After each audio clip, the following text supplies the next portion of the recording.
کسی دور کی جادوئی دنیا میں ایک خوبصورت اور روشن سلطنت تھی۔ اس سلطنت میں پھول ہمیشہ کھلتے رہتے تھے اور تتلیاں ہر صبح نئی رنگوں کے ساتھ گنگناتی تھیں۔ اسی سلطنت میں ایک شہزادی رہتی تھی جس کا نام پرنسس سیرافینا تھا۔ سیرافینا کے بال سنہری اور نرم تھے اور اس کی آنکھیں صبح کے آسمان کی طرح روشن تھیں۔ جب وہ مسکراتی تو لگتا جیسے پوری دنیا مسکرا گئی ہو۔ اس کا محل گلابوں کے باغ سے گھرا ہوا تھا جہاں ہر راہ میں جادو بکھرا ہوا تھا۔ محل کی دیواریں دن میں سورج کی روشنی میں چمکتی تھیں اور رات کو چاند کی روشنی میں جگمگاتے۔ سیرافینا کو باغ میں چلنا بہت پسند تھا۔ وہ پھولوں کے درمیان چلتی اور وہ پھول اس کی طرف جھک جاتے اور خوشبو سے ماحول کو جادوئی بنا دیتے۔ تتلیاں اس کے ارد گرد رقص کرتے اور پرندے اس کی مسکراہٹ سن کر گاتے۔ وہ نرمی اور محبت سے سب کا دل جیت لیتی تھی اور جو بھی اس کے قریب ہوتا اسے سکون محسوس ہوتا۔ لیکن سیرافینا کی سوتیلی ماں کوئین ایزابیلا اس کی خوبصورتی اور سب کی محبت دیکھ کر حسد کرتی تھی۔ وہ سوچتی، کیسے ایک چھوٹی شہزادی سب کے دل جیت سکتی ہے اور میں رانی ہونے کے باوجود سب کی نظر میں کم ہوں۔ رانی نے حسد کی وجہ سے ہر روز کوشش کی کہ شہزادی کو کسی طرح نقصان پہنچایا جائے، لیکن سیرافینا ہمیشہ خوش رہتی اور سب کو محبت دیتی۔ ایک دن سلطنت کے دروازے سے ایک حسین اور بہادر پرنس آیا۔ اس کا نام پرنس الارک تھا۔ اس نے ایک سفید گھوڑے پر سوار ہو کر محل کے باغ میں قدم رکھا اور سیرافینا چونک کر دیکھتی رہ گئی۔ پرنس الارک کی آنکھیں شفاف اور گرمجوش تھیں اور اس کی مسکراہٹ میں ہمت اور شرافت کی جھلک تھی۔ اس نے گھوڑے سے اتر کر نرمی سے کہا، میں پرنس الارک ہوں۔ میں دور دراز کی زمینوں سے آیا ہوں اور سنا ہے کہ یہاں ایک شہزادی رہتی ہے جو خوبصورت اور سب کی محبت جیت لیتی ہے۔ سیرافینا نے شرماتے ہوئے مسکرایا۔ اس نے سوچا، یہ کوئی عام پرنس نہیں، کچھ خاص بات ہے اس میں۔ پرنس اور شہزادی کا پہلا ملاقات۔ پرنس الارک نے سیرافینا کے لیے ایک روشن گلاب پیش کیا۔ اس نے کہا، یہ تمہارے لیے ہے کیونکہ تمہاری مسکراہٹ سب سے خوبصورت ہے۔ سیرافینا نے گلاب قبول کیا اور اس کی آنکھیں شکرگزاری سے چمک اٹھیں۔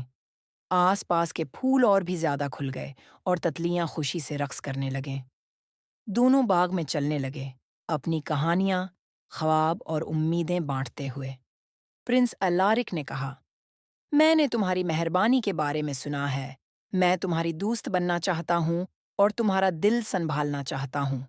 سیرافینا نے ہنس کر جواب دیا، میں بھی چاہتی ہوں کہ تم میری دوست بنو، پرنس الارک۔ حسد کی آگ میں کوئین ایزابیلا نے چپکے سے پرنس اور شہزادی کو دیکھنا شروع کیا۔ وہ سوچتی، یہ پرنس صرف سیرافینا کا دل جیت رہا ہے اور میری عزت کم ہو رہی ہے۔ اس نے سوچا کہ کسی طرح دونوں کو الگ کیا جائے، لیکن پرنس الارک اور سیرافینا کی دوستی اور گہری ہوتی گئی۔ ایک دن پرنس الارک نے سیرافینا کو محل کے ایک چھپے ہوئے باغ میں لے گیا جہاں چمکتے پھول اور تتلیاں جادوئی روشنی میں نہا رہی تھیں۔ اس نے کہا، یہ باغ صرف تمہارے لیے ہے، تمہارے بغیر یہ سب کچھ خالی لگتا ہے۔ سیرافینا نے چمکتی آنکھوں سے کہا، یہ جگہ جیسے خوابوں کی ہے اور تمہارے ساتھ یہ اور بھی جادوئی لگ رہی ہے۔ پرنس الارک نے اس کا ہاتھ تھام کر کہا، میں ہمیشہ تمہارے ساتھ رہوں گا اور تمہاری خوشی میری سب سے بڑی خوشی ہوگی۔ کوئین ایزابیلا نے چھپ کر دونوں کو دیکھنے کی کوشش کی، لیکن جلد ہی اسے احساس ہوا کہ اس کا حسد بے اثر ہے۔ سیرافینا کی مہربانی اور خوبصورتی کبھی چھپائی نہیں جا سکتی۔ چند دن بعد سلطنت میں ایک شاندار جشن رکھا گیا۔ ہال میں روشنیوں کی چمک اور پھولوں کی خوشبو ہر طرف پھیلی ہوئی تھی۔ پرنسس سیرافینا نے اپنا پسندیدہ گلابی لباس پہنا اور سر پر ایک نازک تاج رکھا۔ جشن کے دوران پرنس الارک اس کے پاس آیا اور سب کے سامنے اس کا ہاتھ پکڑ کر کہا، پرنسس سیرافینا، میری دنیا تمہارے بغیر ادھوری ہے۔ تم میری زندگی کا سب سے قیمتی حصہ ہو۔ سیرافینا نے مسکرا کر جواب دیا، اور تم، پرنس الارک، میری زندگی کا سب سے خوبصورت حصہ ہو۔ رات کو سیرافینا اور پرنس الارک بالکونی پر کھڑے تھے۔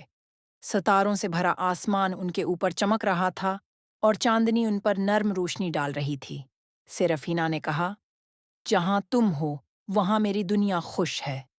پرنس الارک نے اس کا ہاتھ پکڑ کر وعدہ کیا، میں ہمیشہ تمہارے ساتھ رہوں گا۔ کوئین ایزابیلا نے آخرکار سمجھ لیا کہ حسد سے کچھ نہیں ہوتا اور اصل خوشی محبت اور نرمی میں ہے۔ پرنسس سیرافینا اور پرنس الارک اپنی جادوئی سلطنت میں محبت، خوشی اور روشنی کے ساتھ زندگی گزارتے رہے۔ ان کی کہانی ایک مثال بن گئی جو نسلوں تک سنائی جاتی رہی، ایک ایسی شہزادی کی کہانی جس کا دل تاج سے زیادہ روشن تھا، اور ایک پرنس کی محبت جس نے اسے ہمیشہ خوش رکھا۔